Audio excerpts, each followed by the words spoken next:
नमस्कार. साप्ताहिक जनमंगलच्या या पेजवर आज हा लाईव्ह कार्यक्रम बघणाऱ्या सर्व रसिक श्रोत्यांचे मनापासून खूप खूप स्वागत.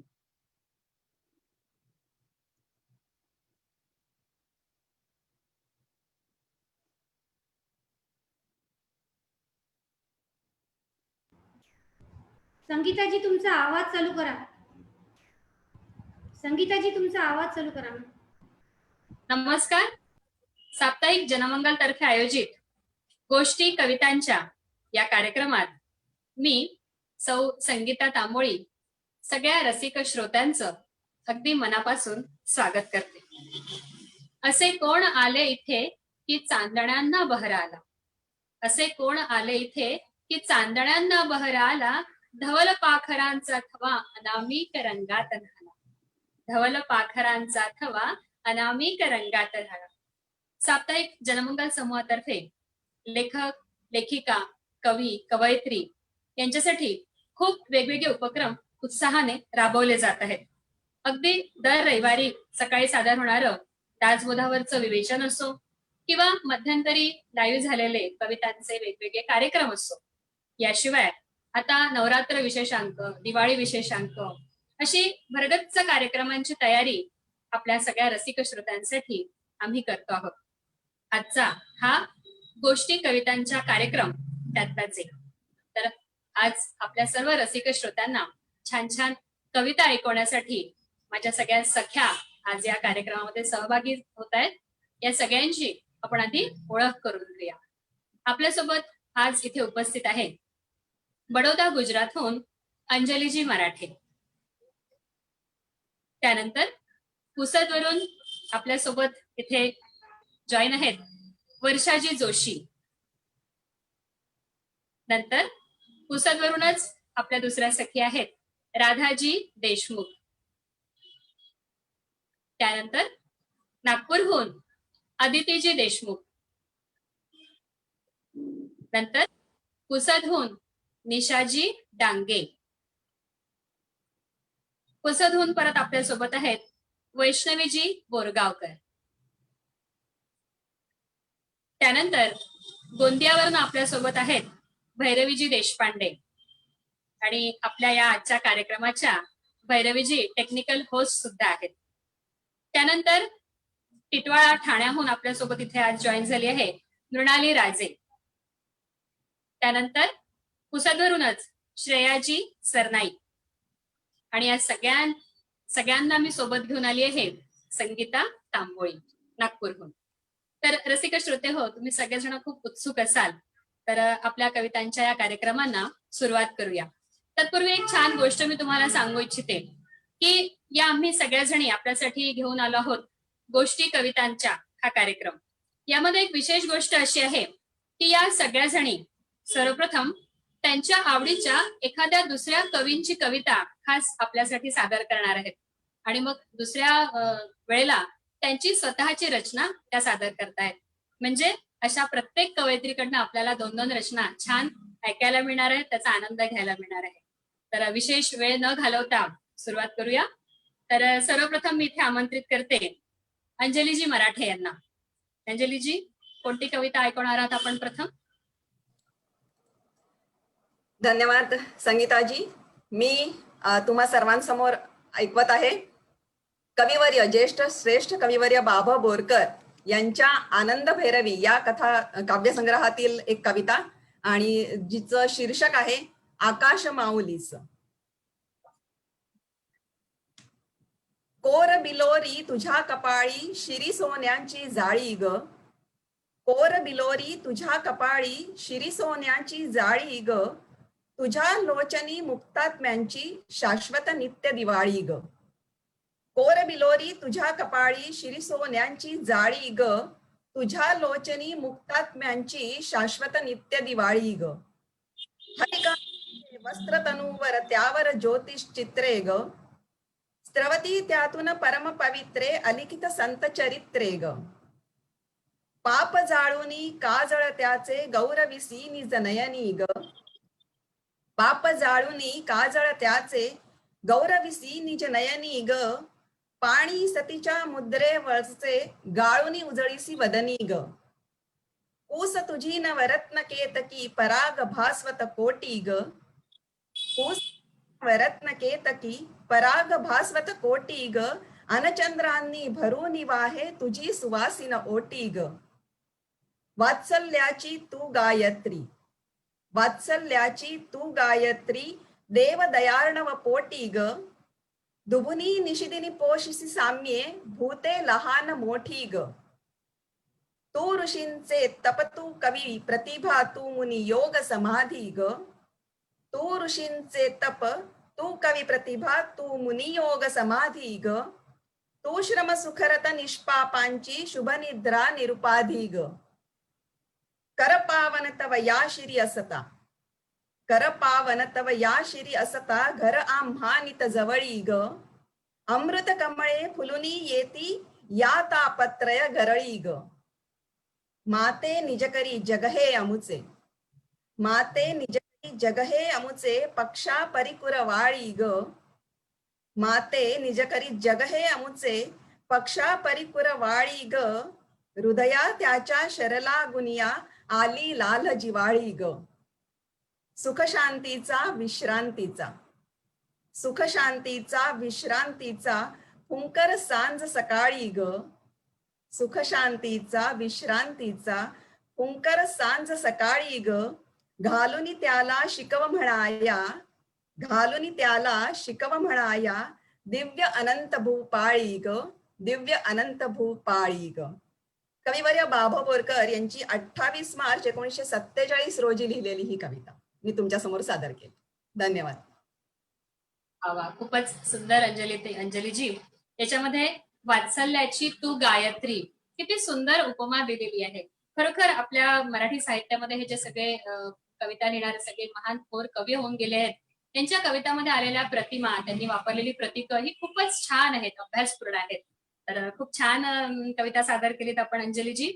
यानंतर मी इथे आमंत्रित करते आहे अशीच एक छान कविता घेऊन आपली सखी आलेली आहे, वर्षाजी जोशी. तर नमस्कार. आपली कविता 18 ऑगस्ट 1921 साली रचलेली भारा थांबे यांची कविता जन पळभर म्हणतील हाय हाय मी आपल्या समोर सादर करते.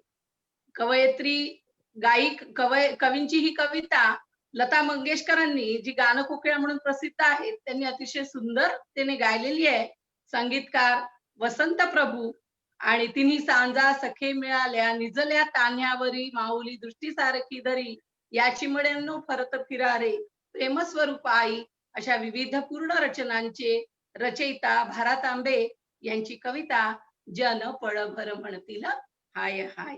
बघा, जन पळभर म्हणतील हाय हाय, जन पळभर म्हणतील हाय हाय, मी जाता राहीन कार्य काय, जन पळभर म्हणतील हाय हाय.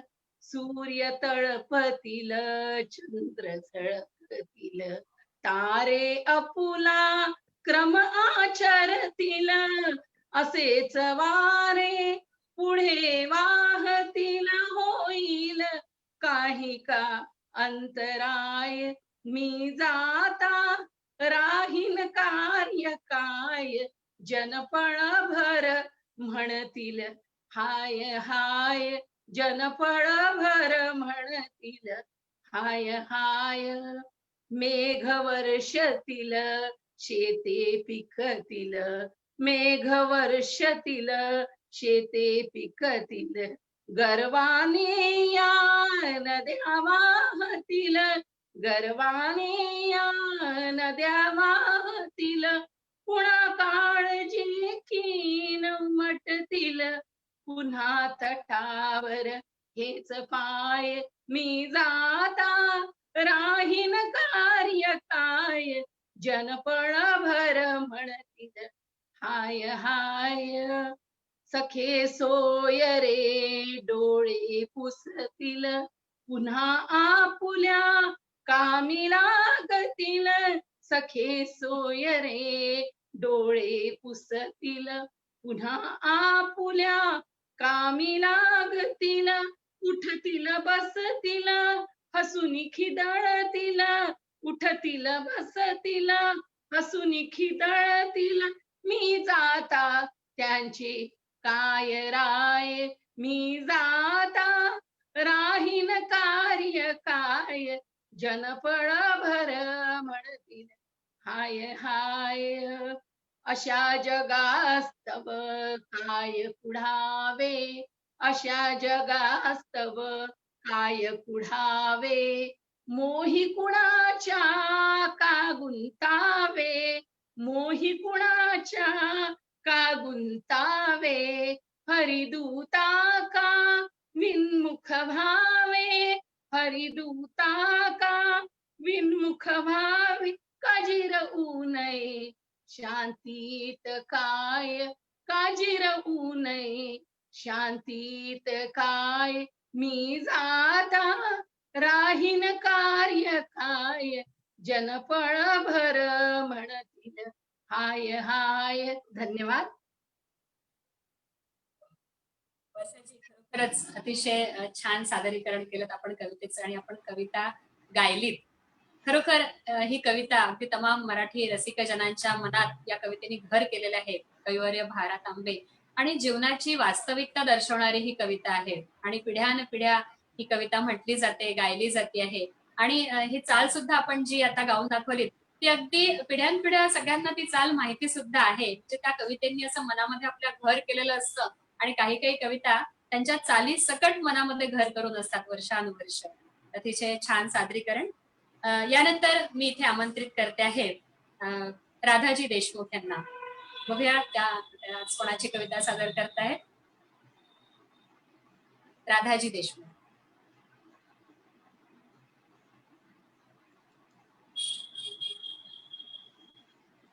संगीताजी, मला वाटतं थोडा काही प्रॉब्लेम कदाचित राधाजींना आहे. अच्छा. तोपर्यंत माझ्या डोक्यात आलेला एक छोटासा विचार तुमच्या सगळ्यांसमोर मांडते.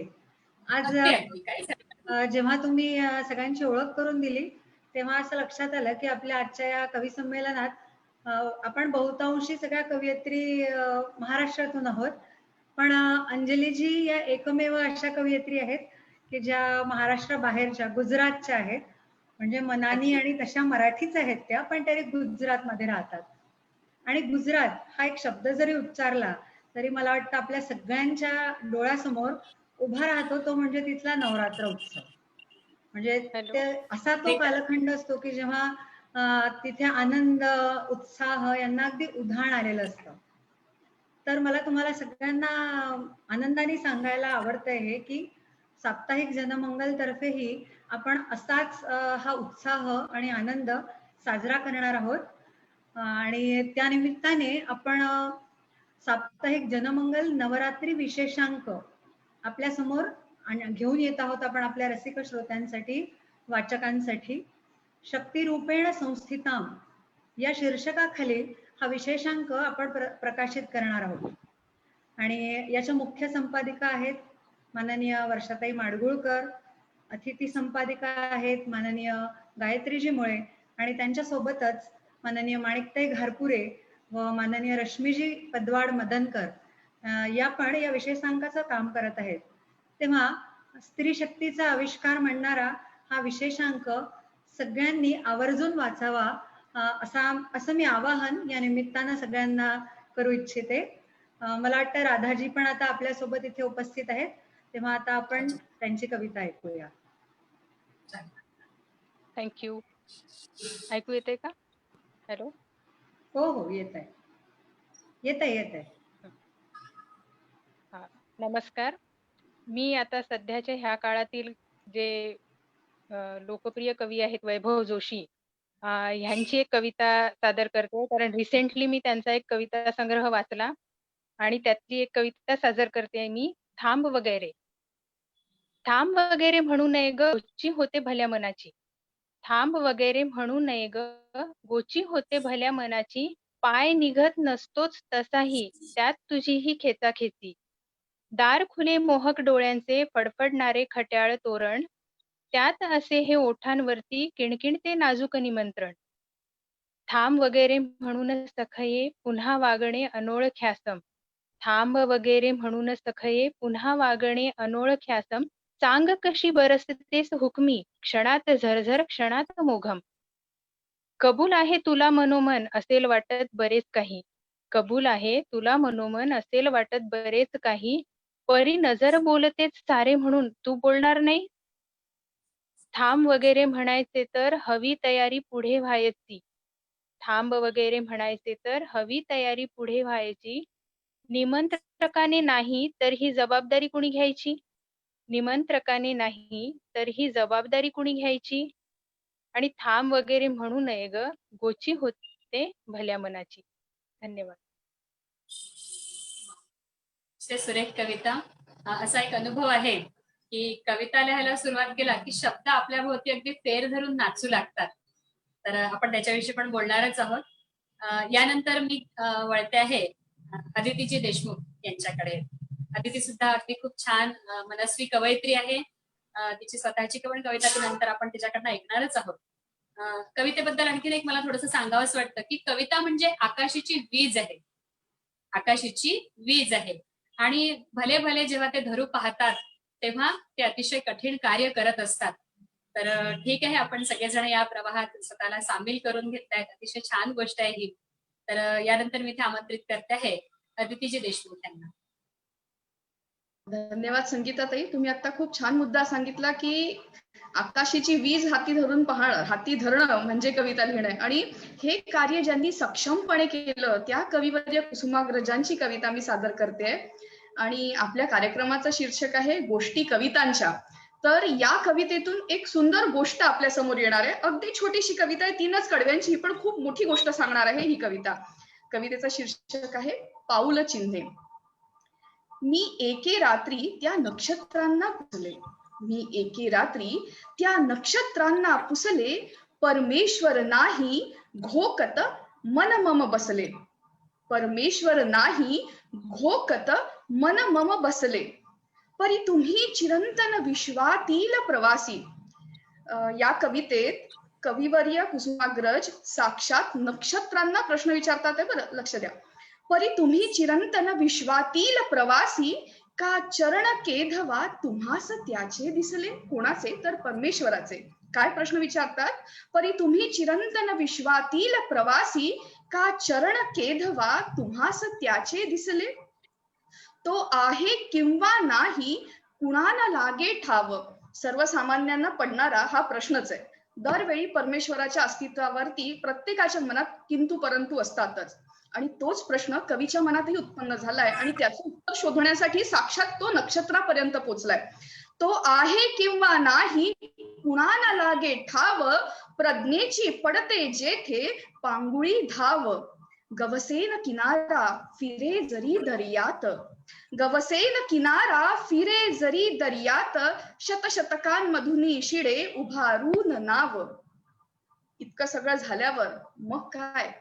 स्मित करून म्हणाल्या मला चांदण्या काही. सगळ्या कवितेचं सार आणि सौंदर्य या कडव्यात आहे. स्मित करून म्हणाल्या मला चांदण्या काही. तो मुक्त प्रवासी फिरत सदोदित राही. तो मुक्त प्रवासी फिरत सदोदित राही. उठतात तमावर त्याची पाऊल चिन्हे. या कवितेचं शीर्षक आहे पाऊल चिन्ह. उठतात तमावर त्याची पाऊल चिन्हे. त्यांनाच तू पुससी. तो आहे की तो नाही. तो आहे की तो नाही. धन्यवाद.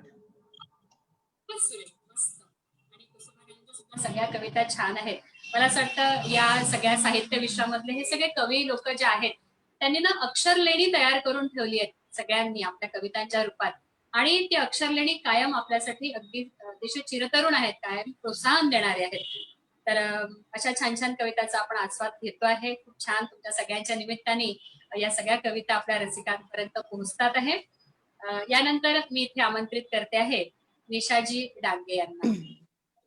नमस्ते आणि धन्यवाद संगीताताई. बाईच्या अस्तेपणाच्या कविता ह्या माझ्या मनाला खूप नेहमीच भावल्या आहेत. स्त्रींच्या व्यथा आणि वेदना आपल्या सुंदर लेखणीमधून खूप साहित्यिकांनी रेखाटल्या आहेत.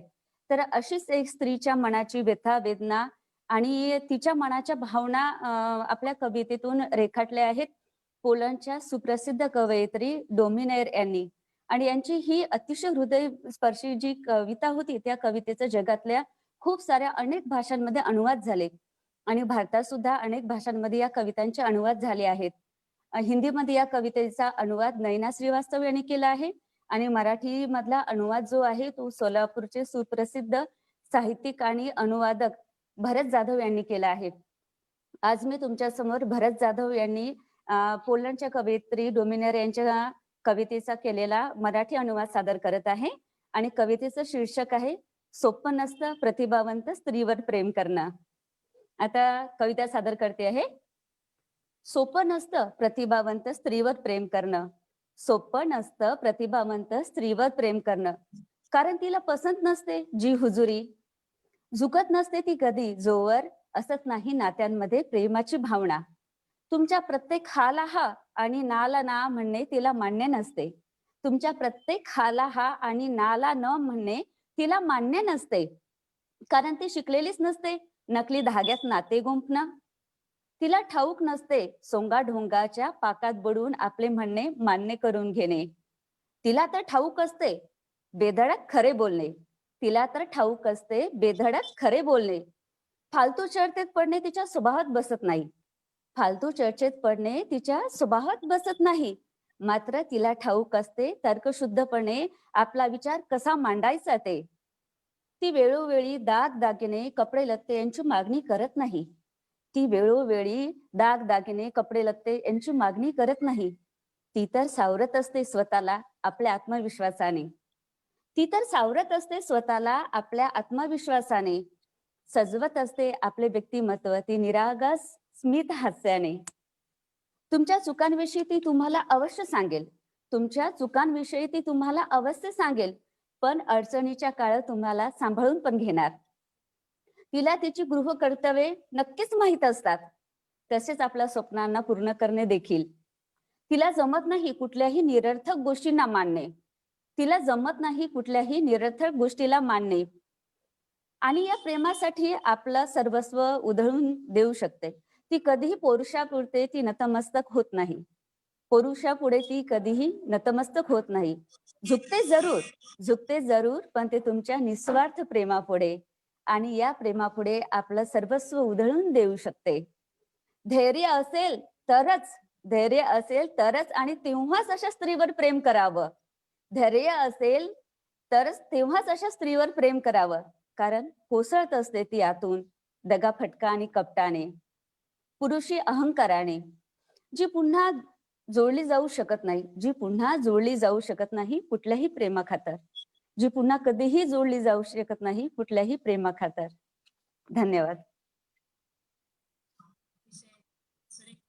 सादर केलीत आणि प्रतिभावंत स्त्रीची वैचारिक प्रगल्भता कशी होत जाते, तिच्यामध्ये कशी स्थित्यंतर येत जातात, अतिशय छान कविता होती ही. आणि कवितेचे जे वेगवेगळे प्रकार आहेत त्याच्यातला एक प्रकार आहे मुक्त छंदात्मक कविता. ही त्या प्रकारातली कविता आपण ऐकली. सगळ्यांना असं म्हणतात की poetry is a spontaneous overflow of powerful feelings. कवीच्या मनामध्ये निर्माण झालेला भावनांचा जो एक आवेग असतो तो शब्दबद्ध करण्याचा त्याचा प्रयत्न असतो. आणि अशा छान छान कविता आपण सगळ्याजण इथे घेऊन आला आहात. आपल्या सगळ्या रसिक श्रोतांना निश्चितच त्याच्याबद्दल खूप आनंद होत असेल. तर आता पुढच्या कवितेचा आनंद घेऊया. पुढची कविता आपल्या समोर घेऊन येतात आहे वैष्णवीजी कोरगावकर.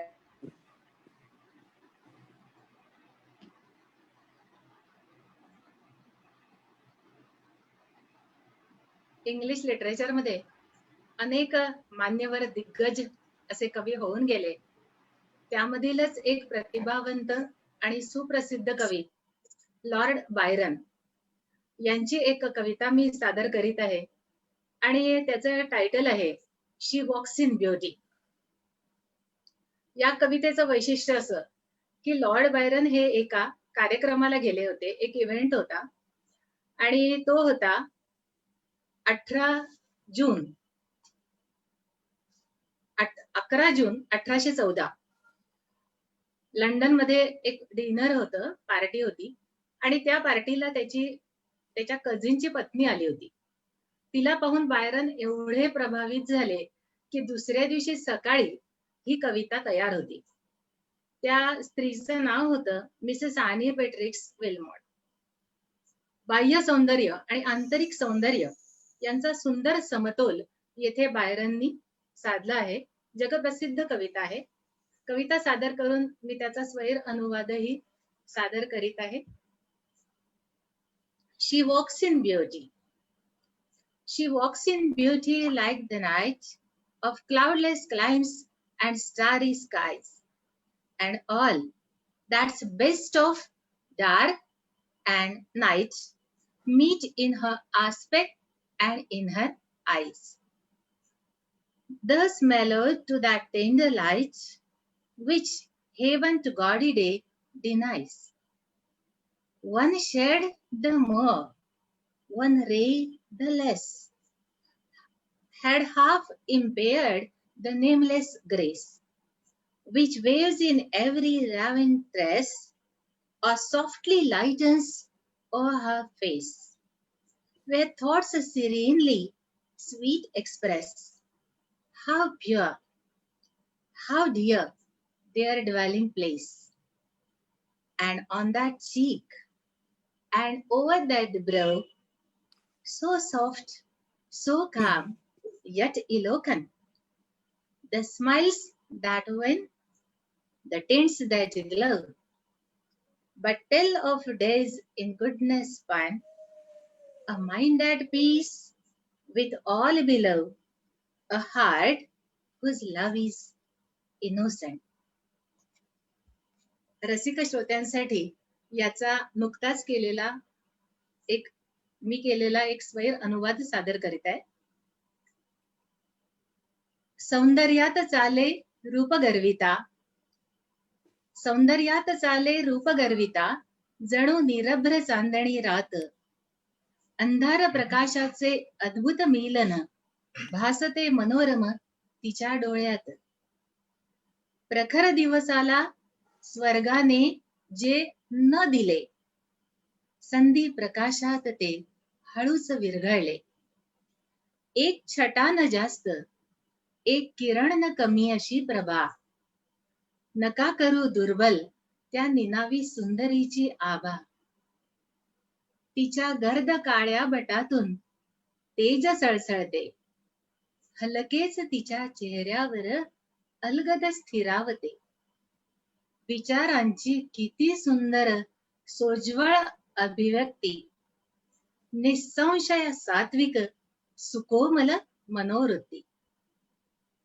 कपाळावरती अनगालांवर मृदल शांत हास्य लकेर, जगास जिंकते झळकत मोहविते, मांगल्यात वेचल्या क्षणास मांडते.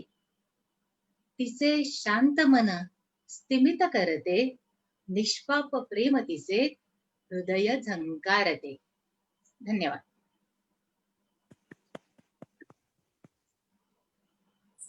सुरेख वैष्णवीजी, कवितेचा अनुवाद करणं हा सुद्धा एक खूप छान अनुभव असतो आणि त्यानिमित्ताने वेगवेगळ्या भाषांमधल्या कविता साहित्य हे आपल्या रसिक वाचकांपर्यंत पोहोचत असतो.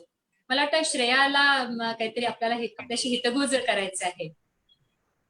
सर्वात पहिल्यांदा तर मी वैष्णवीजी बोरगावकर यांचं मनापासून अभिनंदन करते. खूप सुंदर अशी कविता मॅडम तुम्ही आता या ठिकाणी प्रेझेंट केली. हे लॉर्ड बायरनची कविता तर सर्वोत्कृष्टच आहे, परंतु त्याचा जो भावानुवाद केलेला आहे तो पण अतिशय सुंदर आहे. आणि मला अजून तुमच्या कवितेतले 4 ओळी या ठिकाणी सापडल्या म्हणा किंवा मी वाचल्या, तर मी या ठिकाणी ते शेअर करू इच्छिते. रखरखतो ग्रीष्म जीवनाचा ऊन सावलीचा खेळ मांडला. रखरखतो ग्रीष्म जीवनाचा ऊन सावलीचा खेळ मांडला, हा घे ठाव सखे मनीचा वसंत भरभरुनी सांडला. इतक्या सुंदर या गोड ओळी लिहिणाऱ्या वैष्णवी बोरगावकर मॅडम यांचा पहिलाच मराठी काव्यसंग्रह, मुद्दाम सांगत आहे मी सगळ्यांना की मराठी, कारण की त्या इंग्लिश जास्त लिहितात, परंतु त्यांचा पहिलाच मराठी काव्यसंग्रह हा येतो आहे लोकव्रत प्रकाशन पुणे तर्फे अद्वैत या नावाने. अद्वैत ही संकल्पनाच खूप सुंदर आहे.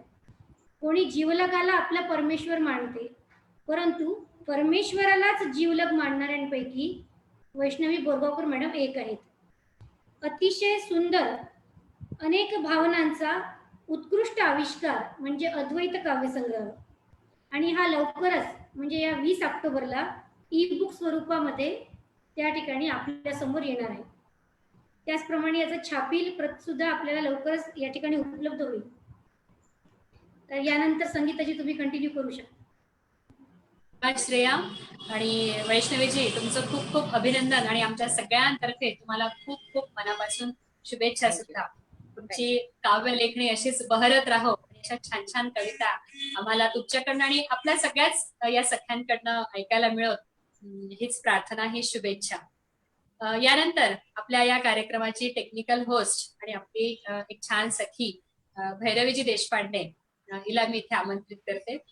भैरवी, तू कुठली कविता सादर करतेस? धन्यवाद संगीता. मी अकोल्याचे सुप्रसिद्ध कवी माननीय प्रशांतजी असणारे यांची एक कविता सगळ्यांसमोर सादर करते आहे. कवितेचं शीर्षक आहे लवचिक. तर लवचिक हा शब्द ऐकला की आपल्या मनात बऱ्याच गोष्टी येतात, पण यात लवचिकता थोडी वेगळ्या अंगानं मांडलेली आहे. ऐकूया. खूपच लवचिक असते ती, खूपच लवचिक असते ती, कागदावर ते रेष काढतात, उभी, आडवी किंवा तिरपी, अन त्यावर तिला ठेवतात. त्यांनी काढलेल्या सगळ्या रेषांवरून ती चुपचाप चालते, त्यांच्या रेषांचा अन स्वतःचा तोल सांभाळत. ते कागदावर काढतात त्रिकोण, चौकोन किंवा वर्तुळ, आणि त्यात तिचा चेहरा ठेवतात. त्यांनी काढलेल्या सगळ्या आकारात ती अगदी चपखल बसवते स्वतःचा लवचिक चेहरा. काम होताच ते कागदाचा बोळा करतात, काम होताच ते कागदाचा बोळा करतात आणि फेकून देतात कोपऱ्यात. तेव्हाही ती निमूटपणे पडून असते, तेव्हाही ती निमूटपणे पडून असते त्यांनी चुरगळून फेकून दिलेल्या कागदाच्या एका वेड्या वाकड्या वळीवर. खरंच खूपच लवचिक असते ती, खरंच खूपच लवचिक असते ती. धन्यवाद.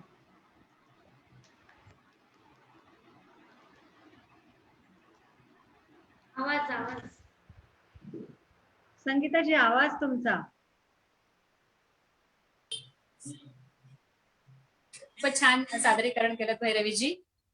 कवितांचा असाच छान एकामागून एक मस्त आस्वाद घेत आपण पुढे वळतो आहे मृणालीजी राजे यांच्याकडे. तर मृणाली, तू कुठली कविता सादर करते आहेस आज? धन्यवाद संगीताताई. नुकतंच वैष्णवी बोरगावकर यांच्या अद्वैत बद्दल आपण ऐकलंय.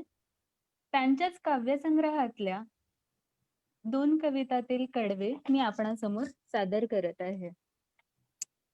कवितेचं शीर्षक आहे सप्तपदी. वसंत वाहो अवयवातून, बहार नाचो तव पावलात. वसंत वाहो अवयवातून, बहार नाचो तव पावलात. मेघा तळपू दे नयनातून, हिंडोल फुलावा स्मितात. लोरी रंगावी मोहक मेंदीत, लोरी रंगावी मोहक मेंदीत, मल्हार लपावा दाट केसात. लोरी रंगावी मोहक मेंदीत, मल्हार लपावा दाट केसात. पाऊल टाकता अलगद, कजरी विणावी शुभ वस्त्रात. दुसऱ्या कवितेचं शीर्षक आहे माझ्यासाठी तू, तू माझ्यासाठी. माझ्यासाठी तू, तू माझ्यासाठी, माझ्यासाठी तू, तू माझ्यासाठी. मऊ मोहक रेशीम गाठी, अमृत जणू जीवनासाठी. मऊ मोहक रेशीम गाठी, अमृत जणू जीवनासाठी. माझ्यासाठी तू तू माझ्यासाठी, माझ्यासाठी तू तू माझ्यासाठी, माझ्यासाठी तू प्राजक्त नखशिखांत बहरलेला, माझ्यासाठी तू प्राजक्त नखशिखांत बहरलेला, रंगुनी रंगांच्या नादात, रंगुनी रंगांच्या नादात, गंध विखरून मोहरलेला, माझ्यासाठी तू तू माझ्यासाठी, माझ्यासाठी तू तू माझ्यासाठी. धन्यवाद. अतिशय सुरेख वैष्णवीजी यांच्या आगामी काव्यसंग्रहातली ही कविता आणि खूप सुंदर प्राजक्ताचा उल्लेख त्याच्यामध्ये केलेला. मृणाली, काही विशेष सांगू इच्छिशील या कविता संग्रहात किंवा या कवितेबद्दल? काही बोलू इच्छिशील आपल्या सगळ्या? पहिली जी कविता आपण ऐकली त्याच्यामधले सप्तपदी लिहिली गेली आहे. तर लग्नाच्या वेळेला प्रत्येक वधू सप्तपदी करते, तर तिच्या मनातल्या भावना अतिशय सुंदररित्या यामध्ये व्यक्त झाल्यात. आणि दुसरी कविता एका आजीला आपल्या नातीबद्दल काय वाटतं किंवा कसं वाटू शकतं त्या भावना अतिशय सुरेख पद्धतीने या कवितेमध्ये विणल्या गेल्या आहेत. वा वा, मृणाली, खरंच म्हणजे खूप सुंदर. म्हणजे धन्यवाद. कशाचं कौतुक करावं ते कळत नाहीये. तुझ्या आवाजाचं, तुझ्या म्हणण्याच्या पद्धतीचं, शैलीचं की कवितांचं मला वाटते सगळेच कौतुकास्पद आहे. आणि या काव्यसंग्रहाचं रसिक खूप मोठ्या प्रमाणात स्वागत करतील याबद्दल मला पूर्ण विश्वास आहे. यानंतर थोडस 2 मिनिटं मी बोलू इच्छिते. संगीताजी, चालेल ना? अगदी. कविता ही खूप सांभाळत असते. कवितेला मनावरचे, समाजावरचे रक्तबंबाळ घावही सांभाळायचे असतात आणि ती प्रामाणिकपणे सांभाळत राहते. ती कधी परमेश्वर होते तर कधी आपल्याला परमेश्वराचे स्वरूप दाखवते. ज्ञानेश्वरी, भागवत, गाथा, दासबोध या रचना आपण मस्तकी लावतो आणि नंतर प्रेमभराने हळूवार स्पर्श करून त्या वाचू लागतो. जगाचं जिवंतपण कवितेला सांभाळायचं असते आणि अशाच हे जिवंतपण दाखवून देणारा हा सुंदर असा कवितांच्या गोष्टी हा कार्यक्रम आपण या ठिकाणी आता घेत आहोत. यानंतर मी विनंती करते माझी प्रिय मैत्रीण संगीता तांबोळी धारकरीला, तिने आपली कविता आपली म्हणजे तिला जी कविता आवडते ती या ठिकाणी सादर करावी. संगीता, तू चालू करू शकते. धन्यवाद श्रिया. खूप छान संधी आपल्या सगळ्यांना मिळते आहे की आपल्या आवडीच्या एखाद्या कवीची कविता सादर करावी. तर माझ्या अनेक आवडीच्या कवींपैकी एक आहेत ते म्हणजे मंगेश पाडगावकर. आणि तशा तर सगळ्याच कवींच्या कविता मला आवडतात, पण मंगेश पाडगावकरांची ही कविता मला खूप भावते आणि तुम्हाला पण सगळ्यांना ती माहिती असणार आहे. त्या कवितेचं शीर्षक आहे सांगा कसं जगायचं. सांगा कसं जगायचं, कणत कणत की गाणं म्हणत तुम्हीच ठरवा. सांगा कसं जगायचं, कणत कणत की गाणं म्हणत तुम्हीच ठरवा. डोळे भरून तुमची आठवण कुणीतरी काढतच ना. डोळे भरून तुमची आठवण कुणीतरी काढतच ना. ऊन ऊन 2 घास तुमच्यासाठी वाढतच ना. ऊन ऊन 2 घास तुमच्यासाठी वाढतच ना. शाप देत बसायचं की दुवा देत बसायचं तुम्हीच ठरवा. शाप देत बसायचं की दुवा देत बसायचं तुम्हीच ठरवा. सांगा कसं जगायचं, कणत कणत की गाणं म्हणत तुम्हीच ठरवा. काळ्या कुट्ट काळोखात, काळ्या कुट्ट काळोखात जेव्हा काही दिसत नसतं. काळ्या कुट्ट काळोखात जेव्हा काही दिसत नसतं, तुमच्यासाठी कोणीतरी दिवा घेऊन उभं असतं. तुमच्यासाठी कुणीतरी दिवा घेऊन उभं असतं. काळोखात पुढायचं की प्रकाशात उडायचं. काळोखात पुढायचं की प्रकाशात उडायचं तुम्हीच ठरवा. सांगा कसं जगायचं, कणत कणत की गाणं म्हणत तुम्हीच ठरवा. पायात काटे रुसून बसतात, पायात काटे रुतून बसतात हे अगदी खरं असतं. आणि फुलं फुलून येतात हे काय खरं नसतं. आणि फुलं फुलून येतात हे काय खरं नसतं. काट्यांसारखं सलायचं की फुलांसारखं फुलायचं, काट्यांसारखं सलायचं की फुलांसारखं फुलायचं, तुम्हीच ठरवा. सांगा कसं जगायचं, कणत कणत की गाणं म्हणत, तुम्हीच ठरवा. हे शेवटचं कडवं मला अतिशय आवडतं आणि तुमच्याही सगळ्यांच्या हे आवडीचं असेल की जीवनातली अगदी सकारात्मकता दाखवणारं हे कडवं आहे. काय म्हणतात आहे पहा मंगेश पाडगावकरजी पुढे. पेला अर्धा सरला आहे असं म्हणतायत, पेला अर्धा सरला आहे असं म्हणता येतं, पेला अर्धा भरला आहे असं सुद्धा म्हणता येतं, पेला अर्धा भरला आहे असं सुद्धा म्हणता येतं. सरला आहे म्हणायचं की भरला आहे म्हणायचं, तुम्हीच ठरवा. सरला आहे म्हणायचं की भरला आहे म्हणायचं, तुम्हीच ठरवा. सांगा कसं जगायचं, कणत कणत की गाणं म्हणत, तुम्हीच ठरवा, तुम्हीच ठरवा. धन्यवाद. संगीताजी खूप सुंदर अशा प्रकारची कविता तुम्ही सादर केली, खरोखरच खूप सुंदर. धन्यवाद धन्यवाद. अतिशय छान छान कवितेंची अक्षर लेणी या सगळ्या कवींनी आपल्यासाठी निर्माण करून ठेवलेली आहेत आणि त्याचा आनंद घेताना खरोखरच आणि या निमित्ताने तुमच्या सगळ्यांसोबत तो आनंद वाटून घेताना आपल्यापैकी प्रत्येकालाच खूप छान वाटत असणार आहे, खूप मनातून आनंद होत असणार आहे. यानंतर अशीच आपल्या आवडीच्या कवीची कविता सादर करण्यासाठी मी इथे बोलावते आहे श्रेया सरनाईक यांना. श्रेया, तुझी पण एखाद्या आवडीच्या कवीची कविता तू इथे सादर करावीस अशी तुला विनंती करते. धन्यवाद. मी आज सादर करणार आहे मंगेश पाडगावकर, आदरणीय मंगेश पाडगावकर यांची कविता. आपलं माणूस कितीही दूर असलं तरी आपल्या अगदी जवळ असतं. आपलं माणूस कितीही दूर असलं तरी आपल्या अगदी जवळ असतं. दिसत नाही फूल तरी वास येतो, दिसत नाही फूल तरी वास येतो, तुम्ही म्हणाल भास होतो. दिसत नाही फूल तरी वास येतो, तुम्ही म्हणाल भास होतो. भास नव्हे अगदी खरा गालांवर श्वास येतो. भास नव्हे अगदी खरा गालांवर श्वास येतो. मनातल्या फांदीवर गुणी पाखरू येऊन बसतं. मनातल्या फांदीवर गुणी पाखरू येऊन बसतं.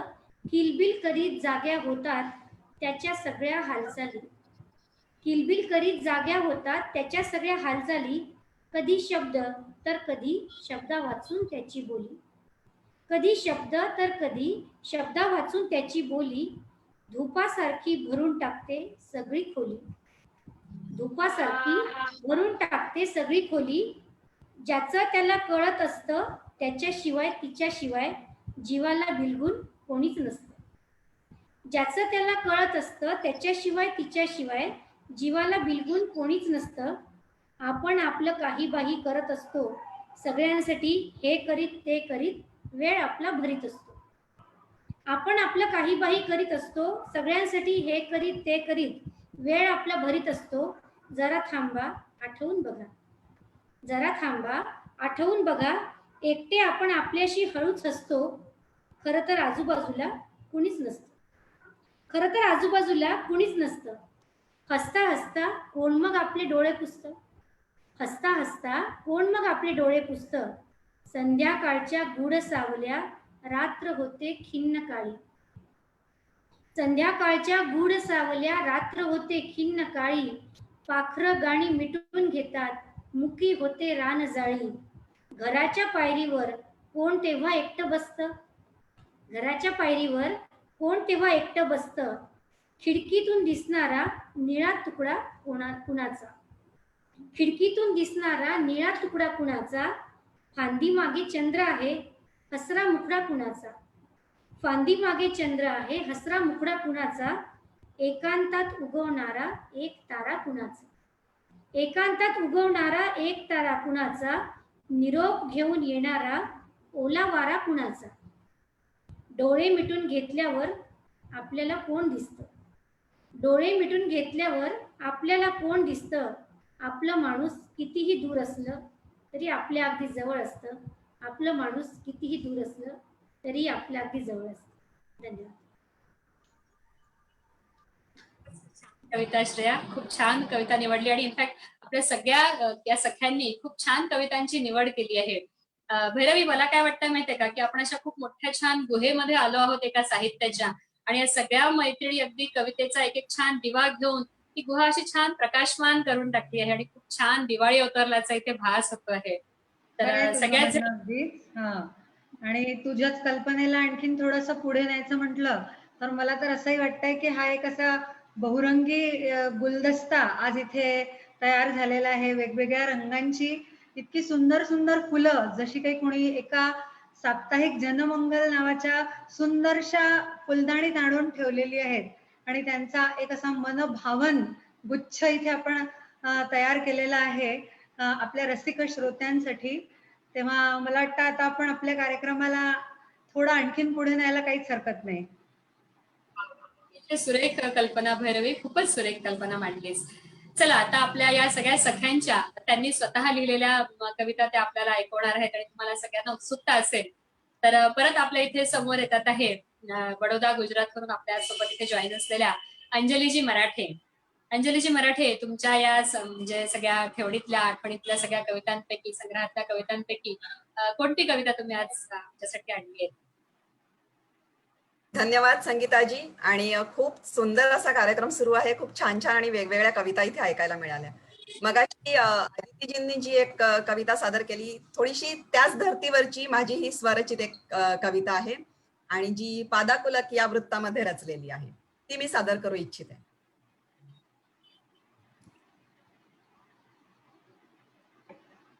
कवितेचं शीर्षक आहे कोण तो. कोण तो.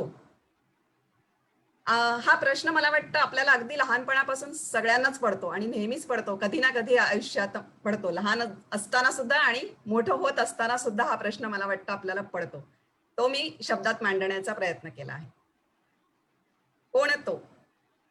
कुणी रेखिले आभाळावर रंगबिरंगी चित्र मनोहर. कुणी रेखिले आभाळावर रंगबिरंगी चित्र मनोहर.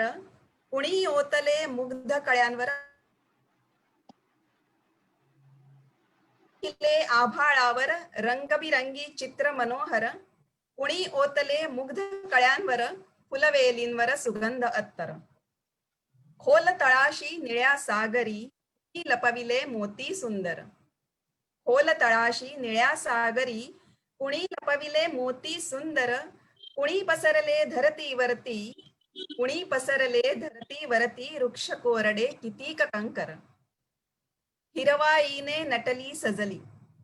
हिरवाईने नटली सजली वनराई ही नितांत सुंदर. हिरवाईने नटली सजली वनराई ही नितांत सुंदर. कडे कपारी तुनी वाहती शुभ्र धवल खळखळते निर्झर. कुणी निर्मिले अजस्त्र प्राणी. कुणी निर्मिले अजस्त्र प्राणी. कुणी निर्मिले सूक्ष्म जीव हे. कुणी निर्मिले अजस्त्र प्राणी. कुणी निर्मिले सूक्ष्म जीव हे. कोण देतसे रंगरूप त्या अणप्राणांची घाली फुंकर. दिवस रात्र महिने वर्षाचे. दिवस रात्र महिने वर्षाचे कोण ठरवितो वेळापत्रक. दिवस रात्र महिने वर्षाचे कोण ठरवितो वेळापत्रक. चंद्र सूर्य अनतारे येती निश्चित केले वेळेवर. कुणी लपविली स्वप्नलोचनी. कुणी लपविली स्वप्नलोचनी कोण जागवी मनात आशा. कुणी लपविली स्वप्नलोचनी कोण जागवी मनात आशा. कोण करवितो सुखदुःखाचे जीवनात ते भास समांतर. कोण ठरवितो किती असावे. कोण ठरवितो किती असावे एक एक श्वासाचे अंतर. कोण चालवी जन्म मृत्यूचे सृष्टीचे हे चक्र निरंतर. कुणान दिसले कुणान कळले. कुणान दिसले कुणान कळले अवती भवती तरी भासले. कुणान दिसले कुणान कळले अवती भवती तरी भासले. चराचरातील चैतन्यच ते. चराचरातील चैतन्यच ते म्हणती त्याला सारे ईश्वर. म्हणती त्याला सारे ईश्वर. खूप खूप धन्यवाद. सुरेख. अगदी आपल्या मनात सगळ्यांच्या लहानपणापासून सुंदर कविता. खूप खूप सुंदर. खूप धन्यवाद. कमाल कमाल आहे. कमाल आहे. धन्यवाद. फॅन तुमची आजपासून फॅन. खूप सुंदर. कोण ठरवितो दोन श्वासांचे अंतर. खूपच अगदी उच्च कोटीवर आपली कल्पना आपण नेऊन ठेवली आहेत अंजलीजी. खूपच सुरेख रचना आणि सगळ्यांच्या मनामध्ये असणारा प्रश्न आणि त्या सगळ्यांना अगदी मूर्त स्वरूपात छान आपण शब्दबद्ध केलं. अतिशय छान, खूप मस्त. यानंतर वर्षाजी जोशी यांना मी इथे आमंत्रित करते, त्यांनी आपली रचना इथे सादर करावी. धन्यवाद. असं म्हणतात, जेन देखे रवी ते देखे कवी. आणि कविता ही कवीच्या संवेदनशील मनाचा आरसा आहे, कल्पना विस्ताराचा कळस आहे, सरस्वतीने दिलेली आशीर्वादाची थाप आहे. आणि या कल्पना विस्तारामध्ये विहरत असताना कवी कवयित्री कुठल्या कल्पनेच्या मर्यादा पार करतील ते सांगता येत नाही. आणि अशाच काही कल्पना मर्यादा ओलांडून काही शब्दक्षण मी माझ्या या कवितेतून मांडण्याचा प्रयत्न केला आहे. कवितेचं शीर्षक आहे माझी न राहिले मी. माझी न राहिले मी. अवखळ डोळ्यांच्या चांदण प्रकाशात, अवखळ डोळ्यांच्या चांदण प्रकाशात सशासारखे धावताना, सशासारखे धावताना, बालपणीच्या सागर गोट्या पुन्हा पुन्हा खेळताना, बालपणीच्या सागर गोट्या पुन्हा पुन्हा खेळताना, एक कवडसा प्रकाशाचा, एक कवडसा प्रकाशाचा दुरून खुणावत होता, दुरून खुणावत होता. माझ्यातल्याच मीला तो परत परत बोलावित होता, माझ्यातलाच मीला तो परत परत बोलावित होता. त्याच्या पाठीवर स्वार होताना, त्याच्या पाठीवर स्वार होताना खरंच सांगते माझी न राहिले, खरंच सांगते माझी न राहिले. ऊन सावल्यांची गहिरी साद, ऊन सावल्यांची गहिरी साद जीवनात शिळ घालीत असताना, जीवनात शिळ घालीत असताना, मंजूळ सुखाच्या पाव्यासवे, मंजूळ सुखाच्या पाव्यासवे, श्रीहरीशी झुलताना, श्रीहरीशी झुलताना खरंच सांगते मी पुन्हा पुन्हा माझी न राहिले, माझी न राहिले. मनमोऱ्याच्या पिसाऱ्याकडे, मनमोराच्या पिसाऱ्याकडे धुंद होऊन बघताना, धुंद होऊन बघताना, किती बरं व्हावे वेल्हाळ, किती बरं व्हावे वेल्हाळ. चोखंदळ नववधूप्रमाणे भरगच्च लाजताना, नववधूप्रमाणे भरगच्च लाजताना खरंच सांगू तुम्हाला माझी न मी राहिले मी, माझी न राहिले मी.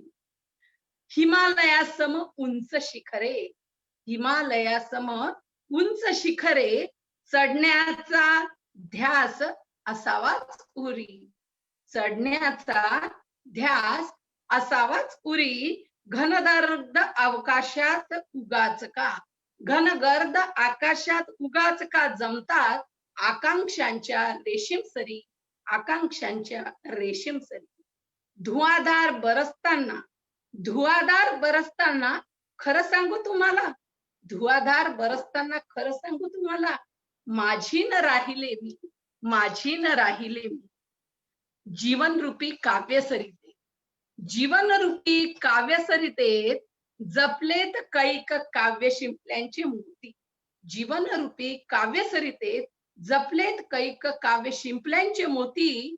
त्याच माळेतील एक एक मणी, त्याच माळेतील एक एक मणी जणू दीप व ज्योती, जणू दीप व ज्योती. तो एक एक मणी गुंफताना, तो एक एक मणी गुंफताना खरं सांगू माझी न राहिले मी, माझी न राहिले मी. तिमिट वाटांचा तिटकाराच मला, तिमिर वाटांचा तिटकाराच मला. कारण मी आहे प्रकाश कन्या, कारण मी आहे प्रकाश कन्या. एक किरण आशेचा पालविण्या, एक किरण आशेचा पालविण्या. जन्मलीय जणू पुन्हा पुन्हा, जन्मलीय जणू पुन्हा पुन्हा. असे स्वतःलाच नेहमी बजावताना, असे स्वतःलाच नेहमी बजावताना खरं सांगू तुम्हाला एकदा माझी न राहिले मी, माझी न राहिले मी. धन्यवाद. त्यांचा वापर आपल्या कवितेत जाणवला की आकांक्षांच्या रेशीम सरी किंवा मंजूळ सुखाच्या पाव्या सवे, अतिशय सुरेख कल्पना आपण आपल्या कवितेमध्ये वापरली आणि एक सकारात्मकता दाखवणारी आपली कविता की मी आहे प्रकाश कन्या. वा, आपल्या कवितांच्या सरी अशाच बरसत राहो, सगळ्या रसिकांना त्याचा आस्वाद निरंतर घ्यायला मिळो. यानंतर मी पुढे वळते आहे राधाजी देशमुख यांच्याकडे. राधाजी, तुम्ही पण आपली एक छानशी कविता इथे सादर करावी अशी मी विनंती करते. धन्यवाद. मी माझी एक कविता सादर करते आहे. काहींचं आयुष्य सोपं असतं. काय घडतंय काय नाही ह्याचं सोयर सुतक नसतं. ह्यांचे आपले आणि यांचेच परके इतकंच जगणं सुरू असतं. नुसते गुरफटलेले असतात आपल्या आपल्या जीवनात. कधीही काहीही घडलं तरी हलत नाही ह्यांच्या मनात. खरंच काहींचं आयुष्य खूप खूप सोपं असतं. कितीतरी गोष्टी घडत असतात अवतीभोवती, पण दैनंदिनी ह्यांची अतिशय नीटनेटकी. Just chill and forget it हेच यांचं सूत्र. पण खरंच इतकं कोरडं राहून वागता येईल सर्वत्र? येत असावं कदाचित. येत असावं कदाचित, म्हणूनच तर काहींचं आयुष्य खूप सोपं असतं. कितीतरी गोष्टी साचत जातात आपल्या मनात. यांच्या नसतीलच का डाचत? यांच्या पण उरात. आजूबाजूला साचत असतं नकारात्मकतेचं मळब. आजूबाजूला साचत असतं नकारात्मकतेचं मळब. दूर करून होऊ द्यावे निरभ्र आकाश, तर तेही यांचं दुर्लभ. का वाटत नाही स्वच्छ असावे आकाश सर्वांसाठी? का वाटत नाही स्वच्छ असावे आकाश सर्वांसाठी, की फक्त हक्क दाखवायचा आपल्या पुरता आपल्यासाठी? खरंच असतं काहींचं आयुष्य खूप खूप सोपं असतं. झाल्या बदलांना सामोरं जाणं जिवंतपणाचं लक्षण असतं. झाल्या बदलांना सामोरं जाणं जिवंतपणाचं लक्षण असतं. इतरांच्या सुखात सुख मानणं फार अवघड कधीच नसतं. पण कितीतरी जणांना असले होणारे बदल असतात खूपच. पण कितीतरी जणांना असले बदल होणारे असतात खूपच. नवीन काहीतरी घडतंय हेच मुळी पचनी नसतं पडत. मग जगणं कसं साचेबद्ध असावं याचे बसतात दाखले देत. मग जगणं कसं साचेबद्ध असावं याचे बसतात दाखले देत. तरी देखील मनात यांच्या नसतं काहीच येत. तरी देखील मनात यांच्या नसतं काहीच येत. आणि काही जणांचं आयुष्य खरंच किती किती सोपं असतं. काही जणांचं आयुष्य खरंच किती किती सोपं असतं. धन्यवाद. अतिशय छान कविता आपण सादर केलीत आणि आजूबाजूच्या जगाचं निरीक्षण करताना निर्माण होणारे प्रश्न अगदी सहजपणे आपल्या कवितेतून आपण मांडले. खूपच छान सादरीकरण आणि खूपच छान शब्दरचना. यानंतर मी इथे आमंत्रित करते आहे आपली सखी अदितीजी देशमुखला.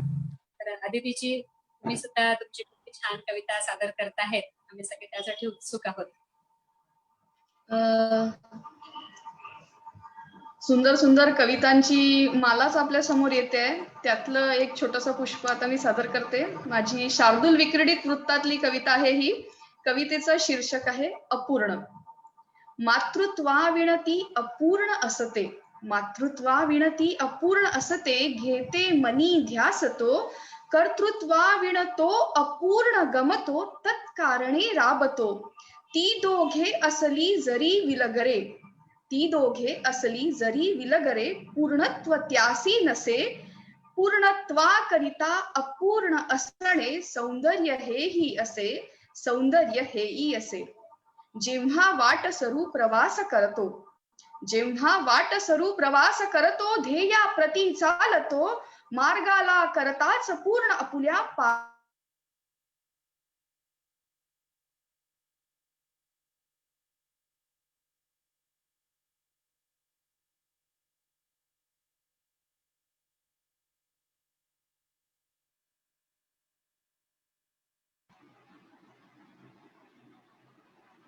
संबंधित हा भाव आहे. रेंगाळे रमणीय आठवणती, अंतर्मनी जी वसे, पूर्णत्वा करिता अपूर्ण असणे, सौंदर्य हेही असे, सौंदर्य हेही असे. वाटे संपू नयेच मैफिल झणी, जो अनुभव आपण आता सगळे घेतोच आहोत. वाटे संपू नयेच मैफिल झणी, जी रंगलेली असे, ते झंकार स्वरांमधून फुलता रोमांच अंगी हसे. देहाचे नुरतेच भान रसिका, देहाचे नुरतेच भान रसिका, एकत्व ते राजसे. पूर्णत्वाकरिता अपूर्ण असणे, सौंदर्य हेही असे, सौंदर्य हेही असे. नेमाने नितकाल चक्र फिरते, नेमाने नितकाल चक्र फिरते, नाहीच ते थांबणे. आहे पूर्ण की अपूर्ण न कळे, कैसेच हो सांगणे. वाटे निष्प्रभ एकला शिव महा, वाटे निष्प्रभ एकला शिव महा, वाटे निष्प्रभ एकला शिव महा. अर्धांग शक्ती दिसे, पूर्णत्वाकरिता अपूर्ण असणे, सौंदर्य हेही असे, सौंदर्य हेही असे. पूर्णत्वाकरिता अपूर्ण असणे, सौंदर्य हेही असे, सौंदर्य हेही असे. धन्यवाद. खूप सुंदर आदिती. खूपच छान. खूपच मस्त. खूपच छान अदिती, तुझ्या इतक्या कविता असतात आणि ती ओघवती शैली जी आहे ना सादरीकरणाची, एकदम मंत्रमुग्ध करून सोडते. फारच अप्रतिम सादरीकरण आणि कविता. कवितांचा कार्यक्रम घ्यावा लागतो लवकर आता. खरंच आहे. वृत्तबद्ध रचना ही अदितीची अगदी खासियत आहे आणि खूप छान सकारात्मक विचार म्हणणारी कविता होती आदिची तुमची. आणि ही कवितांची मैफल संपू नये अशी एक छानशी ओळ त्याच्यामध्ये जाणवली. तर खरंच तुमच्यासारख्या सगळ्या सख्यांची जर सोबत असेल तर ह्या कवितांच्या मैफिली साप्ताहिक जनमंगल तर्फे आपल्या अशाच आणखीन खूप रंगत जाणार आहेत. आणि तुमच्या सगळ्यांची अशीच साथ जर असेल, प्रेक्षकांची साथ असेल, तर निश्चितच आपण आणखीन छान छान कार्यक्रम सगळ्यांसाठी घेऊन येणारच आहोत. यानंतर मी इथे आमंत्रित करते आहे निशाजी डांगे यांना, की आपली छानशी कविता त्यांनी इथे सादर करावी. धन्यवाद संगीताताई. सर्वप्रथम जनमंगल साप्ताहिक पेजचे खूप खूप धन्यवाद. कारण आजची इतकी सुंदर आणि बहारदार काव्य मैफिल इथे झाले. छानसा पाऊस पडतो आहे आणि ह्या आल्हाददायक वातावरणामध्ये अगदी रंगतदार बहारदार ही काव्य मैफिल झाली आहे. या काव्य मैफिलीमध्ये पुढचं पुष्प गुंफण्यासाठी मी आज माझी मुक्तछंद कविता आपल्यासमोर सादर करते आहे. कवितेचं शीर्षक आहे आठवांचा विळखा. आभाळ गच्च भरून आलं तू गेल्यावर, आभाळ गच्च भरून आलं तू गेल्यावर, मग काय डोळ्यातून ओथंबला श्रावण, डोळ्यातून ओथंबला श्रावण. आपलं ठरलंय ना, आपलं ठरलंय ना पुन्हा नाही जायचं आठवांच्या गावात, आपलं ठरलंय ना पुन्हा नाही जायचं आठवांच्या गावात. पण मनाचं काय रे, त्याला कोण समजावणार. ते मात्र धावत असतं सारखं, ते मात्र धावत असतं सारखं तुझ्या पाऊलखुणा शोधत. सहवासातला वसंत तुला कधी कळलाच नाही. ओल्या मृदगंधाचा ओला सुगंध, सांजेच्या वेळेला कलंडलेल्या केशराबेत, तुझे उष्ण स्वच्छंदी श्वास, तुझे उष्ण स्वच्छंदी श्वास आणि माझे बंदिस्त. किती विरोधाभास, दोन टोकांची दोन ध्रुव कधी झालीत का एक, दोन टोकांची दोन ध्रुव कधी झालीत का एक. तुझी मृगजळाची ओढ तुला स्वस्त कशी बसू देणार, तुझी मृगजळाची ओढ तुला स्वस्त कशी बसू देणार. मग मी पत्करली हार केवळ तुझ्यासाठी, मग मी पत्करली हार केवळ तुझ्यासाठी. सैल केले सारे पाश अन मोकळे केले तुला आकाश. मानेनेच होकार दिला तुझ्या प्रश्नाला, पुन्हा नाही घालणार ना साध, पुन्हा नाही जाणार ना आठवांच्या गावात. आपलं ठरलंय ना, आपलं ठरलंय ना. ओठांवरचे स्मित तुला दिले, ओठांवरचे स्मित तुला दिले आणि अश्रू मात्र ओंजळीत लपवले. एकांतल्या कौमुग्ध चांदण रात्री, एकांतातल्या कौमुग्ध चांदण रात्री मी हळू शिरायचे आठवांच्या गावात. शेवटी चंदनालाही पडतो ना विळखा भुजंगाचा, शेवटी चंदनालाही पडतो ना विळखा भुजंगाचा. तसाच मलाही आणि माझ्या मनालाही पडतो विळखा तुझ्या आठवांचा, विळखा तुझ्या आठवांचा. धन्यवाद.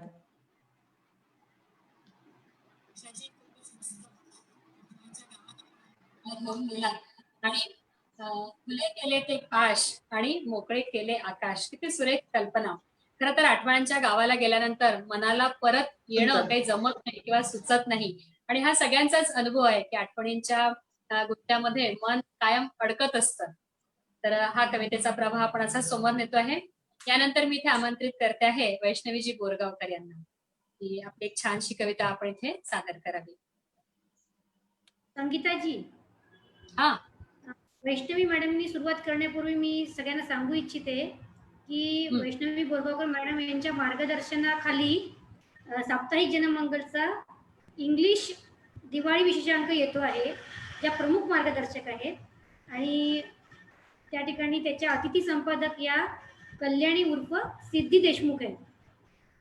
आणि या ठिकाणी मला सांगायला अतिशय आनंद होतो की जवळपास 40 रायटर्स, 40 लेखक या ठिकाणी आपलं योगदान देत आहेत आणि अतिशय उत्कृष्ट स्वरूपाचा हा दिवाळी अंक राहणार यात शंका नाही. तर त्याचं पण सगळेजण स्वागत करतीलच. त्यासाठी मी वैष्णवी मॅडमना, कल्याणी उर्फ सिद्धी यांना, सर्वांना आणि पूर्ण टीमलाच शुभेच्छा देतो.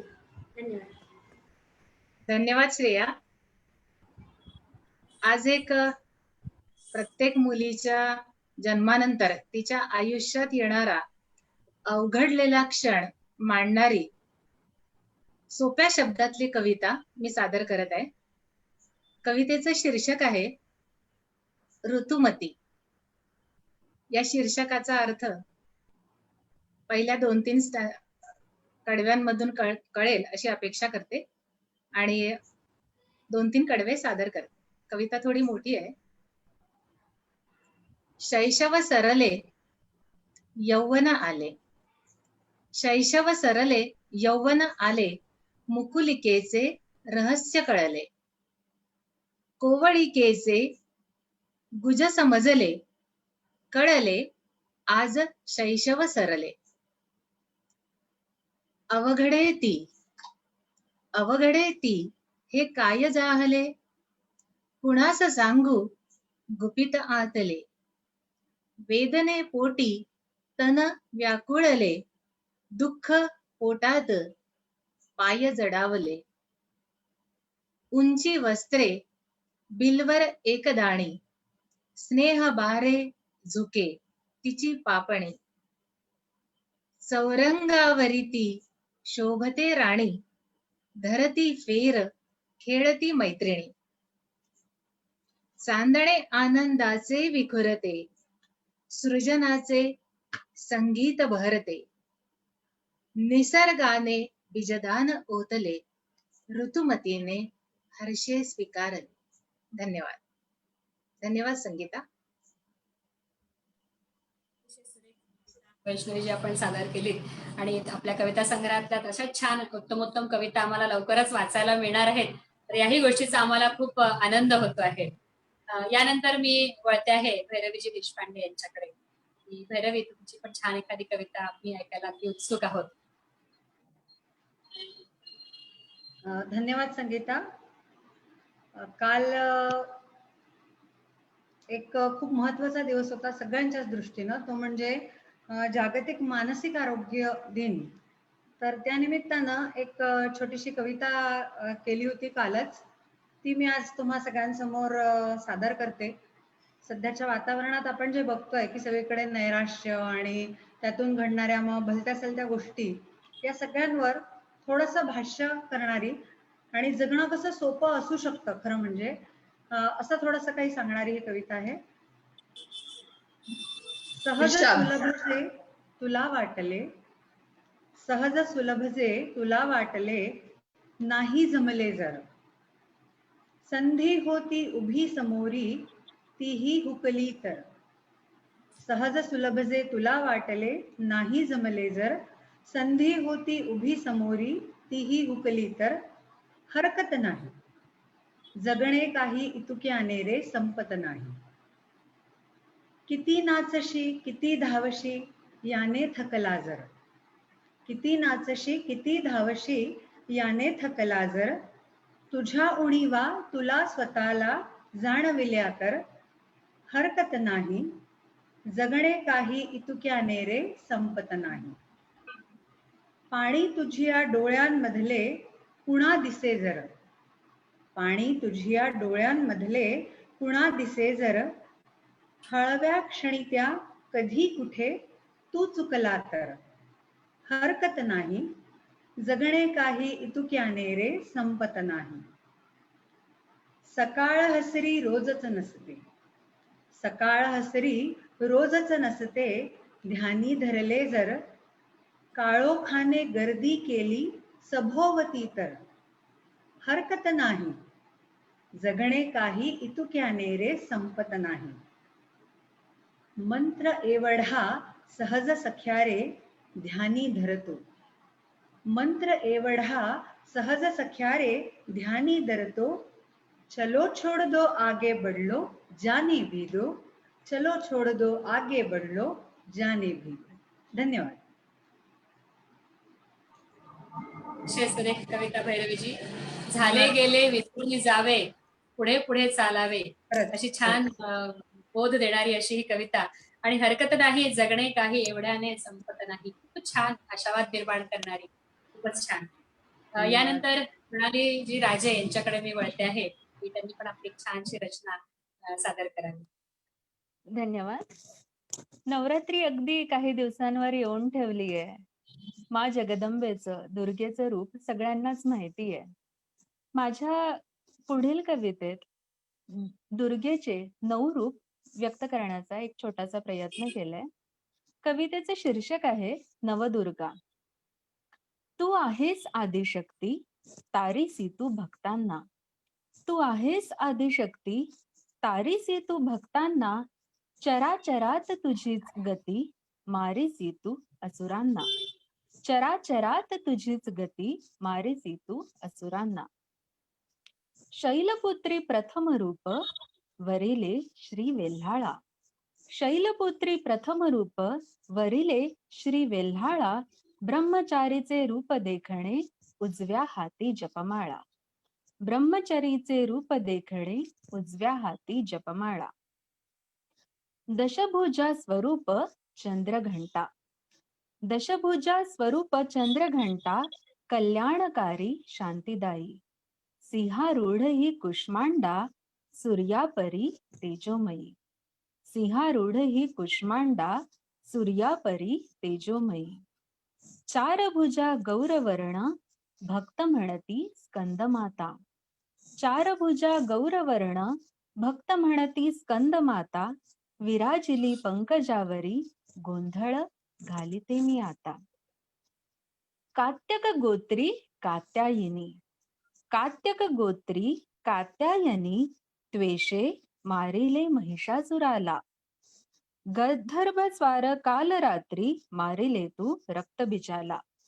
गंधर्व स्वार काल रात्री, मारिले तू रक्तबीजाला. रूपराणी तू गौरवर्णी. रूपराणी तू गौरवर्णी, श्वेतांबरा नि महागौरी. अष्टसिद्धींची सिद्धिदात्री, तेज पसरले अंबरी. नवदिनांची 9 रूपे, तारीसी तू या जगाला. नवदिनांची 9 रूपे, तारीसी तू या जगाला. शरणमी आले नवदुर्गे, उद्धारी या पामराला. शरणमी आले नवदुर्गे, उद्धारी या पामराला. धन्यवाद. मृणाली, नवरात्रातील तेज तर तू आधीच निर्माण केला आहेस तुझ्या शब्दांनी. खूप सुंदर, खूप सुंदर. आलेली संधीचा उपयोग करायचा आणि लोकांमध्ये देवीची जागृती करायची. धन्यवाद. वा वा, खूपच छान. असे छान या शब्द पंढरीचे वारकरी आपल्या सोबत आहेत आणि ही वारी अशी पुढे पुढे नेताना अतिशय मनाला खूप आनंद होत आहे. श्रेया, तुला सांगायचं आणखीन काहीतरी? या ठिकाणी आता नवरात्र विशेषांकाचा उल्लेख तर भैरवीताईंनी केलाच आहे. त्याचबरोबर त्याच्यानंतर जवळच दिवाळी आहे, त्याच्यामुळे मी ती पण एक या ठिकाणी घोषणा करू इच्छिते की आपल्या कुटुंब शक्ती नावाचा दिवाळी विशेषांक अगदी आणि भरगच्च लेखांनी माहितीने परिपूर्ण असा येतो आहे. वाचक सगळे त्याचे नक्कीच स्वागत करतील. टिळक विशेषांक पण ज्याप्रमाणे अतिशय खूप जणांनी तो वाचला, त्याच्याबद्दल आपल्याला प्रतिक्रिया आल्या, त्याचप्रमाणे दिवाळी विशेषांकाचं सुद्धा स्वागत वाचक करतील, यामध्ये काहीच शंका नाही. सांगायला अभिमान वाटतो की जवळपास 100च्या आसपास लेखक लेखिका यामध्ये लिहित आहेत आणि कौटुंबिक पुनर्रचना या विषयाला धरून हा अंक असल्याने अगदी प्रत्येक घरामध्ये एक संदर्भ ग्रंथ असावा इतका असं त्या ठिकाणी त्याचं स्थान असणार आहे. त्यामुळे मी सर्वांना या ठिकाणी आवाहन करते की जेव्हा हा अंक येईल त्यावेळेला आपण त्यांचं नक्की स्वागत करा. यानंतर या ठिकाणी मी विनंती करते आपल्या आजची सूत्रसंचालक जी नेहमीच अतिशय उत्कृष्ट अशा प्रकारचं सूत्रसंचालन करत राहते ती संगीता तांबोळी. संगीताची तुम्ही तुमची स्वतःची कविता या ठिकाणी सादर करा प्लीज. धन्यवाद श्रेया, की खूप छान संधी मला या ठिकाणी मिळाली. त्या निमित्ताने तुमच्या सगळ्यांशी अगदी छान गप्पा मारता आल्या. इतक्या रसिकांपर्यंत आपल्याला पोहोचता येत आहे जनमंगलच्या या प्लॅटफॉर्मवरून. त्याच्याबद्दल खरंच खूप छान वाटतंय. माझी स्वतःची रचना मी आता सादर करते आहे. कवितेचं शीर्षक आहे कुणीतरी असावं लागतं. कुणीतरी असावं लागतं. सर्वांनीच वेडं ठरवल्यावर शहाणं म्हणणारं कोणीतरी असावं लागतं. सर्वांनीच वेडं ठरवल्यावर शहाणं म्हणणारं कोणीतरी असावं लागतं. सर्वांनीच वाळीत टाकल्यावर पदरात घेणारंही कोणीतरी असावं लागतं. सर्वांनी वाळीत टाकल्यावर पदरात घेणारंही कोणीतरी असावं लागतं. सर्वांनीच आघात केल्यावर सर्वांनीच आघात केल्यावर आधार देणारं. सर्वांनीच आघात केल्यावर आधार देणारं. सर्वांनीच जखमा दिल्यावर हळुवार फुंकर घालणारं. सर्वांनीच जखमा दिल्यावर हळुवार फुंकर घालणारं खरंच कोणीतरी असावं लागतं. कोणीतरी असावं लागतं. उन्मळून पडताना सावरून धरणारं. उन्मळून पडताना सावरून धरणारं. तग धरताना ममतेनं भिजवणारं. तग धरताना ममतेनं भिजवणारं. काही काही वेळेला असे क्षण येतात आपल्या आयुष्यात की अगदी आपण उन्मळून पडतो. मग अशा वेळी आधार देणारं ते वर्णन करायचा हा प्रयत्न आहे की उन्मळून पडताना सावरून धरणारं. तग धरताना ममतेनं भिजवणारं कुणीतरी असावं लागतं. कुणीतरी असावं लागतं. जीवन नको वाटताना जीवन नको वाटताना जग म्हणणारं. जीवन नको वाटताना जग म्हणणारं. दूर निघून जाताना पुन्हा पुन्हा मागे वळून बघणारं. दूर निघून जाताना पुन्हा पुन्हा मागे वळून बघणारं खरंच कुणीतरी असावं लागतं. कोणीतरी असावं लागतं. कोणीतरी असावं लागतं. धन्यवाद. यानंतर मी इथे आमंत्रित करते श्रेयाजी सरनाईक यांना की त्यांनी आपली अतिशय छान मस्त कविता इथे आपल्या सगळ्या रसिकांसाठी आपल्या सगळ्या सख्यांसाठी सादर करावी. धन्यवाद संगीता. माझ्या कवितांची वही या काव्यसंग्रहातील एक कविता मी या ठिकाणी आपल्या समोर सादर करत आहे. कवितेचं शीर्षक मी सांगतच आहे, मी आणि तू. जसं आता म्हटलं की वैष्णवी बोरगावकर मॅडम यांचा पहिलाच काव्यसंग्रह अद्वैत या नावाने येत आहे आणि त्या ठिकाणी त्याचा उल्लेख पण केला होता की परमेश्वराला जीवलग मानणाऱ्यांपैकी मॅडम एक आहेत. तर काही जण असे असतात की जे जीवलगालाच परमेश्वर मानतात. तर हे पण एक वेगळ्या प्रकारचं अद्वैत आहे. तर हे अद्वैत मी आणि तू या शब्दामधून मांडण्याचा हा माझा एक अल्पसा प्रयत्न. मी आणि तू. माझ्या फरलांगभर कविता तुझे स्तब्ध मौन. माझ्या फरलांगभर कविता तुझे स्तब्ध मौन. माझी शब्दांचीच भाषा तुला सारेच गौण. माझ्या उचंबाळल्या लाटा तुझा काठ शांत. माझ्या उचंबाळल्या लाटा तुझा काठ शांत. माझे परागंदा श्वास तुझी वाट क्लांत. मज ओठी रसरशीत प्याला. मज ओठी रसरशीत प्याला तुझी घट्ट मिट्ट गुपचिळी. मज ओठी रसरशीत प्याला तुझी घट्ट मिट्ट गुपचिळी. मी आलापीची तुणतुणी तू पहाटेची सनई. मी आलापीची तुणतुणी तू पहाटेची सनई. सख्या मी चांदण पाऱ्याची थरथर तू केशरी फुलवात. सख्या मी चांदण पाऱ्याची थरथर तू केशरी फुलवात. मी उगवतीची फटफट तू शांत वैशाखरात. मी उगवतीची फटफट तू शांत वैशाखरात. माझी उधळ माधळ प्रीती तुझा तू खणखण बंदा रुपया. माझी उधळ माधळ प्रीती तू खणखण बंदा रुपया. मी मोहरली सदाफुली तू मुग्ध चाफ्यागत सखया. मी मोहरली सदाफुली तू मुग्ध चाफ्यागत सखया. मी भावनांच्या कल्लोळ धारा तू उदासीन आर्त स्वर. मी भावनांच्या कल्लोळ धारा तू उदासीन आर्त स्वर. मी वादळ वाऱ्याची चाहूल तू घट्ट अडसर. मी वादळ वाऱ्याची चाहूल तू घट्ट अडसर. मी प्राक्तन गर्भी मत्स्यगंधा तू केवड्याचा उच्छवास. मी प्राक्तन गर्भी मत्स्यगंधा तू केवड्याचा उच्छवास. मी पाय फुटलेल्या वाटा तू अनंताचा प्रवास. मी पाय फुटलेल्या वाटा तू अनंताचा प्रवास. मी शाई सांडलागत पसारा तू मात्र दूध कलंडत चांदण. मी शाई सांडलागत पसारा तू मात्र दूध कलंडत चांदण. मी व्यर्थ शब्दांची काहिली तू तृप्त मंदावलं उन्ह. मी व्यर्थ शब्दांची काहिली तू तृप्त मंदावलं उन्ह. तूच माझा श्वास कसे जगावे रे तुला वर्जुन.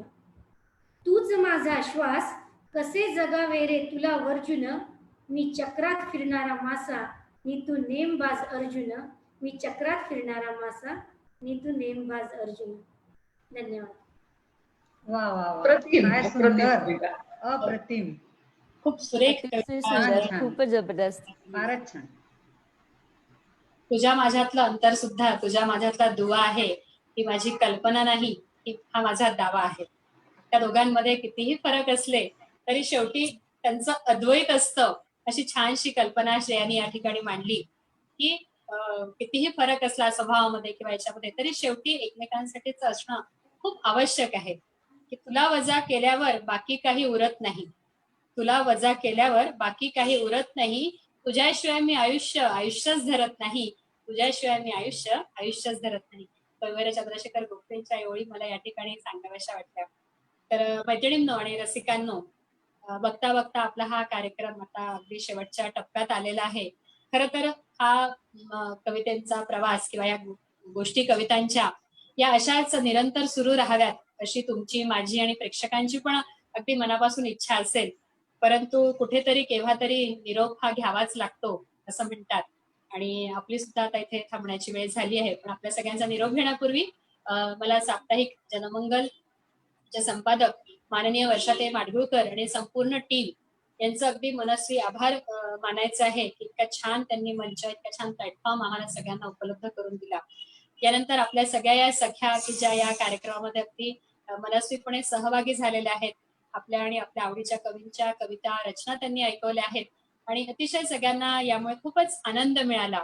तर असाच आनंद पुन्हा पुन्हा आपल्या सगळ्या रसिकांना मिळो आणि असे छान छान कार्यक्रम यापुढेही आपण सगळ्यांसाठी घेऊन येणार आहोत. या विश्वासासह, या खात्रीसह संगीताजी, आपण हा एक मिनिट फक्त मी घोषित केले की येत्या 15 ऑक्टोबरला आपण भेटणार आहोत अर्चना देव मॅडमना. तर सर्व रसिकांना मी पुन्हा या ठिकाणी आवाहन करते की तो पण कार्यक्रम आपण नक्की बघा. धन्यवाद. हो, आपल्या समूहातलीच आपली सखी अर्चना देव यांच्या मुलाखतीचा कार्यक्रम आपण इथेच आयोजित केलेला आहे. तेव्हा रसिकांचा, श्रोत्यांचा आपल्याला असाच भरभरून प्रतिसाद तेव्हा पण मिळेल याची अपेक्षा नव्हे, खात्री आहे. तर अशाच खात्रीसह आपण या सगळ्या रसिकांचा इथे निरोप घेऊया. पुन्हा एकदा सगळ्यांचं मनस्वी आभार. धन्यवाद. शुभरात्री. शुभरात्री. शुभरात्री. शुभरात्री सर्वांना. धन्यवाद सुंदर प्लॅटफॉर्म दिल्याबद्दल श्रेयाजी आणि साप्ताहिक जनमंगल. खूप खूप आभार. खूप खूप आभार सर्वांचे आणि रसिक श्रोत्यांचे पण खूप खूप आभार. धन्यवाद मनस्वी. आभार.